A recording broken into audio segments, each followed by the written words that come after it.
ఉదయం ప్రేమించు కాపరి ఉషా కిరణాలు ఉదయకాలపు వాక్య ధ్యానమునకు మిమ్మల్ని ఆహ్వానిస్తున్నాం. ప్రార్థన.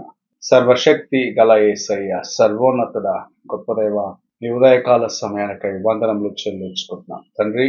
గత దినమెల్లా మమ్మల్ని కాచి కాపాడి దేవా నీ కృపనిచ్చి సజీవ లెక్కలో దేవా ఈ దినమున నాయన నీ సన్నిధికి రావడానికి మాకు అనుగ్రహించిన కృప కొరకు వందనములు. ఈ ఉదయకాల సమయమున నీ వాక్యము చేత నాతో మాట్లాడుము తండ్రి. వినగలిగిన చెవిని, నీ వాక్యమును గ్రహించుకుందే మనస్సును కలిగి నీ వైపు చూసి నీ కృపను సంపాదించుకున్నటకు నాకును కార్యక్రమం వీక్షిస్తున్న ప్రతి ఒక్కరికి సహాయము చేయమని, నీ వాక్యపు వెలుగులో మా యొక్క నాయన సమస్తమును చక్కపరుచుకున్నటకును, నీ వైపు చూసి నాయన మేము జయము పొందుటకును సహాయము చేయమని, నీవే ఆశీర్వదించమని యేసు పరిశుద్ధ నామమున అడిగి వేడుకుంటున్నాను పరమ తండ్రి, ఆమేన్. ఈ ఉదయకాలపు వాక్య భాగము కీర్తనల గ్రంథము 147వ కీర్తన 7వ వచనం నుండి 11వ వచనం వరకు ఉన్న వాక్య భాగమును చదువుకుందాం. కృతజ్ఞతాస్తుతులతో యెహోవాను కీర్తించుడి, సితారావుతో మన దేవుని కీర్తించుడి. ఆయన ఆకాశమును మేఘములతో కప్పువాడు, భూమి కొరకు వర్షము సిద్ధపరచువాడు, పర్వతముల మీద గడ్డి మొలిపించువాడు, పశువులకును అరచుచుండు పిల్ల కాకులకును ఆయన ఆహారం ఇచ్చువాడు. గుర్రముల బలమునందు ఆయన సంతోషించడు, నరుల కాలువ సత్తుయందు ఆయన ఆనందించడు. తన యందు భయభక్తులు కలవారి యందు, తన కృప కొరకు కనిపెట్టి వారి యందు యెహోవా ఆనందించువాడై ఉన్నాడు.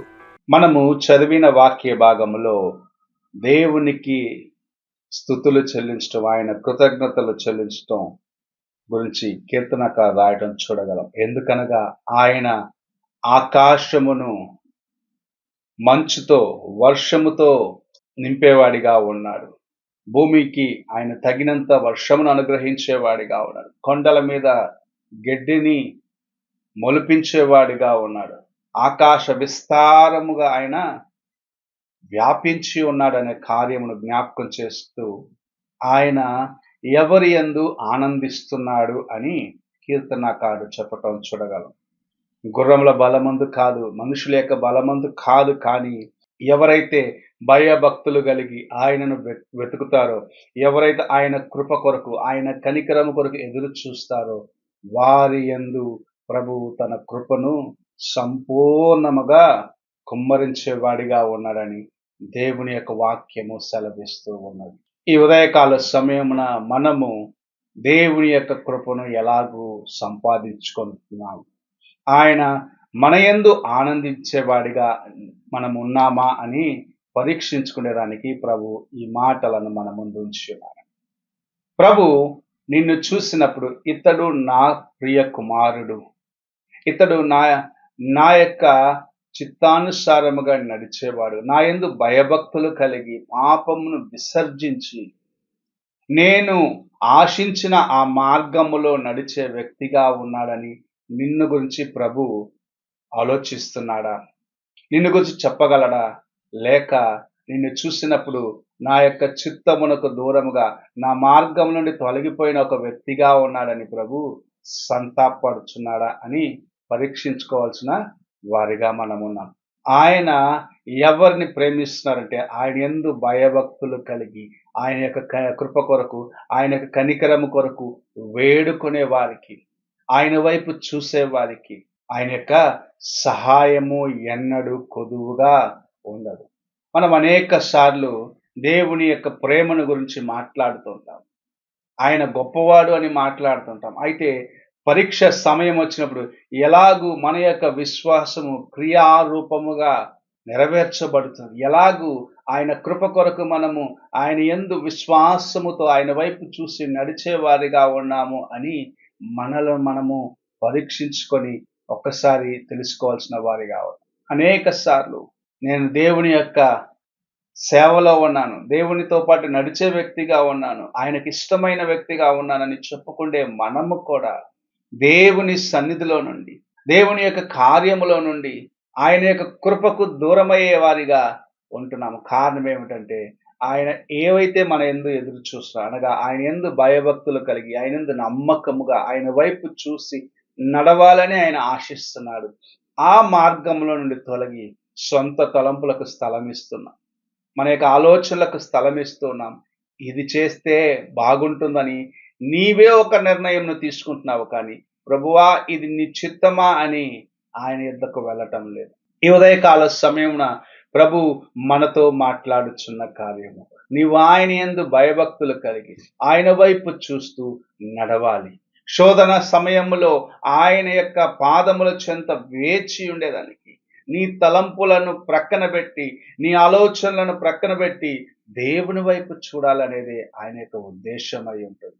అనేక సార్లు మన యొక్క ఉద్దేశములకు మనం స్థలం ఇచ్చిన దాన్ని బట్టి ఎంతో గాయపడి ఉన్నాం, ఎంతో వేదన చెంది ఉన్నాం.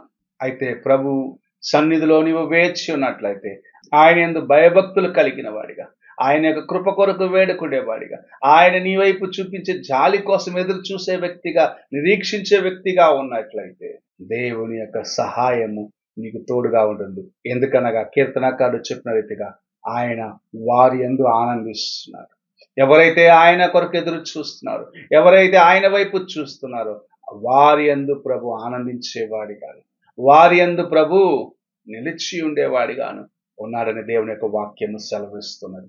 నీతో పాటు ప్రభు ఉండాలి, నీలో ఉన్న కార్యములను చూసి ఆయన ఆనందించాలని ఆశించినట్లయితే నీవు నీ బలమును కాదు, నీ యొక్క శక్తిని కాదు, నీ యొక్క జ్ఞానంను కాదు, సమస్తమును ప్రక్కన పెట్టేసి ఆయన వైపు చూసి ఆయన యందు భయభక్తులు కలిగి ఆయన కనికరము కోసం, ఆయన కృప కోసం వేడుకుంటూ ముందుకు వెళ్ళే జీవితమును కలిగి ఉన్నట్లయితే ప్రభు నిన్ను ఆశీర్వదించి అనేకులలో నేను ఉన్నతమైన మెట్టుకు హెచ్చించడానికి ఆశిస్తూ ఉన్నాడు.